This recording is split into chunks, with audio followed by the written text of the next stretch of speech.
Assalamu alaikum, Huzur. Wa alaikum assalam. Huzur, my question is this. Some scientists claim that the evolutionary progress of man, that is physical evolution, is limitless.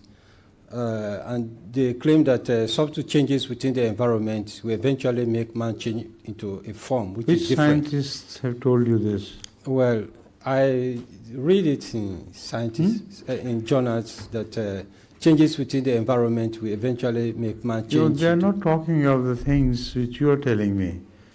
Those changes are different. Evolutionary processes within a species happen or occur because of environmental requirements.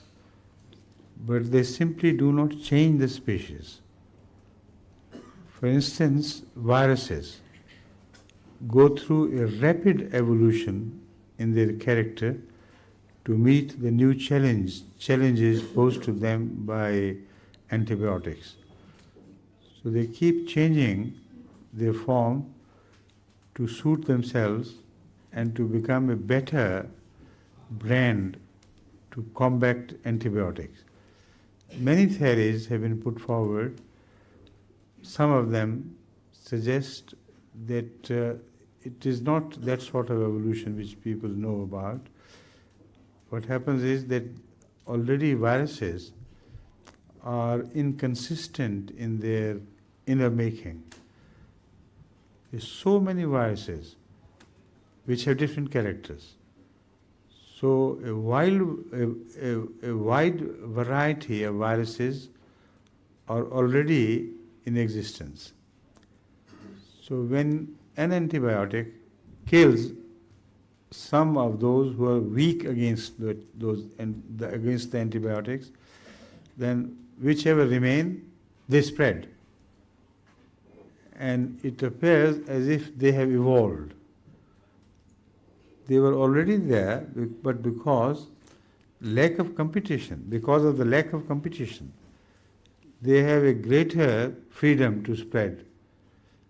So already work has been done on this and is being in process. And they have not yet finally decided what's happening.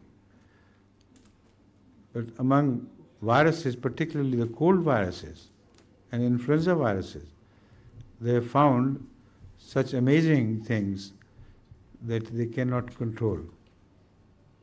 They have to invent new antibiotics every time something happens. Every remedy which worked once in influenza would not work again, while the influenza symptoms will remain the same. You understand? As far as the progress for the future is concerned, now the evolution has taken a different route. It is the evolution of brain, evolution of faculties. And man has left animal kingdom far behind, not in physical evolution, but mental and potential evolution, mental evolution and evolution of the potentials man is provided with. It's a completely different story. Thank you. Thank you.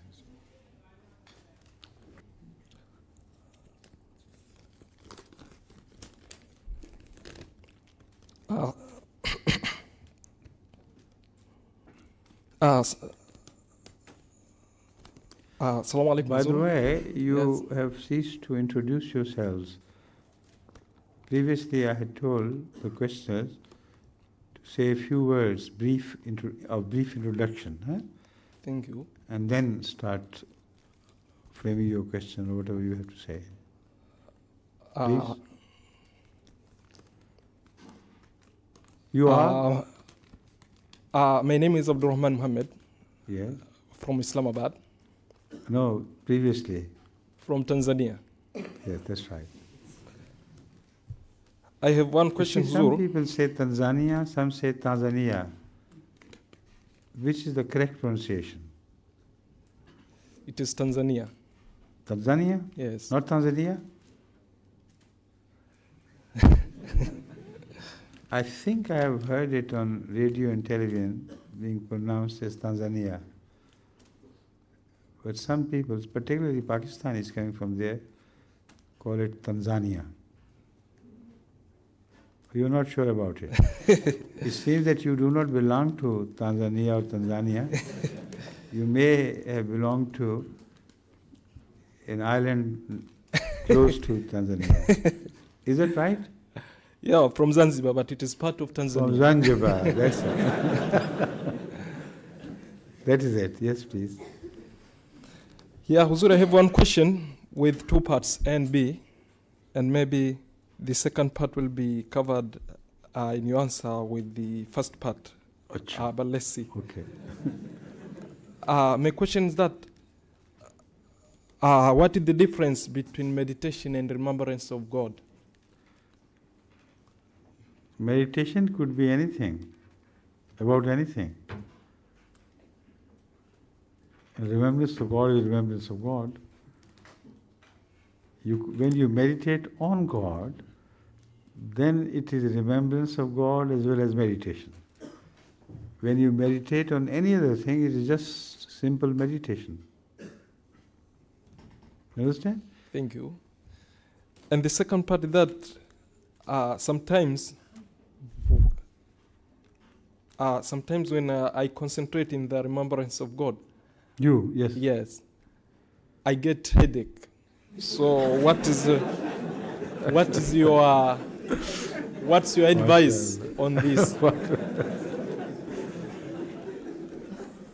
I don't know what Satan is after you to prevent you from meditation on God.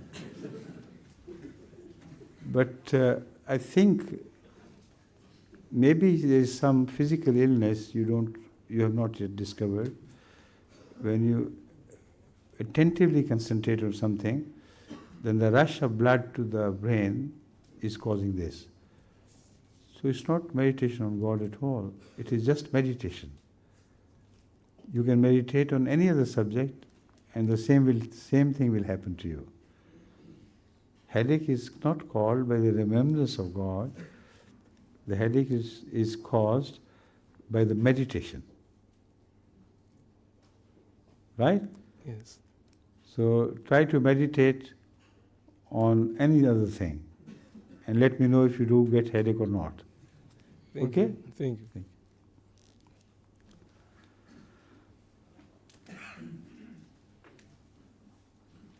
Assalamu alaikum, Hazur. Wa alaikum salam. My name is Kaleem Bhatti from Reading, Jamaat. From Reading. Yeah. Right? My question is regarding the soul and some of its processes. There's some non-Vedic ideas, not from Hindu belief, that on reincarnation that suggest that the different abilities and the temperaments and what we've got in this world. What are you talking about? Soul or incarnation or reincarnation or what? Huh? Reincarnation. Reincarnation. It's sort of justifying reincarnation. And so all that we've got. Have you read anything about reincarnation? Yeah, from Hindu tradition mainly. But what is the philosophy of reincarnation? The philosophy of reincarnation is, well, from a Hindu point of view, it's that we're all uncreated and we continually go round and round, basically. Why? I can't remember, actually. So you better improve your knowledge of reincarnation before you ask your question. Well, I know about Arya Samaj, that side, but Arya Samaj are just one part of Hinduism. Yeah. But you should, first of all, find out what is reincarnation. Now, if you had read the Arya Samaj literature, you would have come across the beginning of reincarnation in the sense that they say, with dew, some soul also drops on grass. And when that grass is eaten by animals, that soul enters them. And through their milk or other things, it may enter another, if someone eats their meat, they enter his body. So it's all sheer rubbish. It has no scientific evidence, nothing whatsoever. But that is not all. The reason why they say there has to be reincarnation is that someone, first of all, they believe in the separation of soul and body. They believe that souls are flying in space without any purpose, without any beginning. They're as eternal as God is. And matter also is eternal. So they believe what God does is to combine a part of matter with a soul.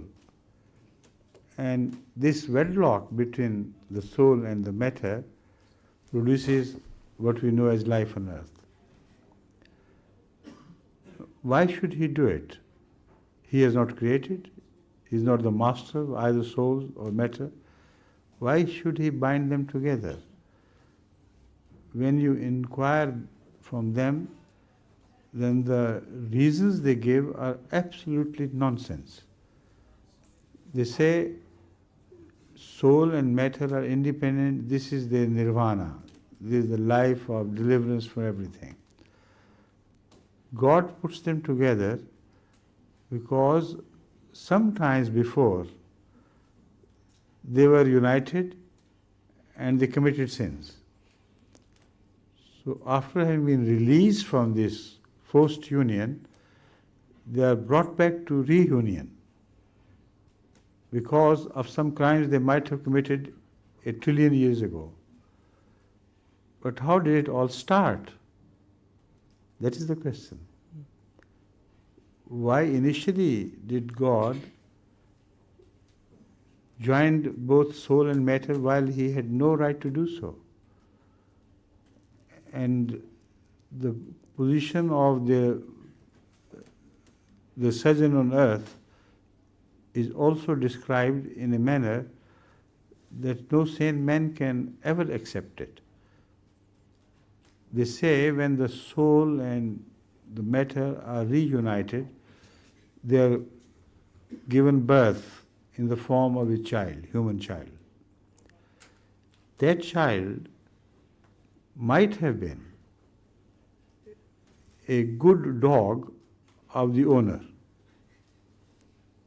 who behaved well, so he was raised in status and he got born in the family to which that dog belonged before his death.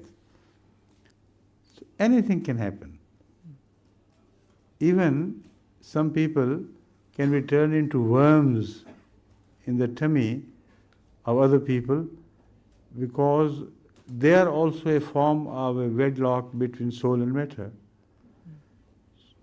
Why were the worms produced at all? Because billions of years before maybe, the living had committed some sins and they were demoted in the order of their rebirth. Instead of being born as men, they got demoted into dogs, cats, rats, etc., until at last they were created as worms. Now maybe the worms in the tummy of these Hindus were their ancestors once. Who knows? So all this rigmarole of reincarnation is sheer stupidity. But the Western people want to live again. That is the only reason why they believe in this. Because they do not believe in God, because they cannot visualize their rebirth in the spiritual next world, the next spiritual world. So they forget about all that causes the rebirths. The philosophy of reincarnation they do not care for. They visualize a rebirth into a human form again. That is the only reason why they believe. And it is there they are misled intentionally by many Hindus who would like this to become popular in the West, and because of that they will get a sort of psychological boost that our belief is all nowadays accepted by the West, That's the reason why they go on doing it. But one should tell them that you are very mistaken when you think that you will be reborn into a human again. Because your actions here in the world, your ungodly character, your crimes are such as you would be much more likely to be born as dogs and cats, or more probably as donkeys. This is reincarnation. Thank you.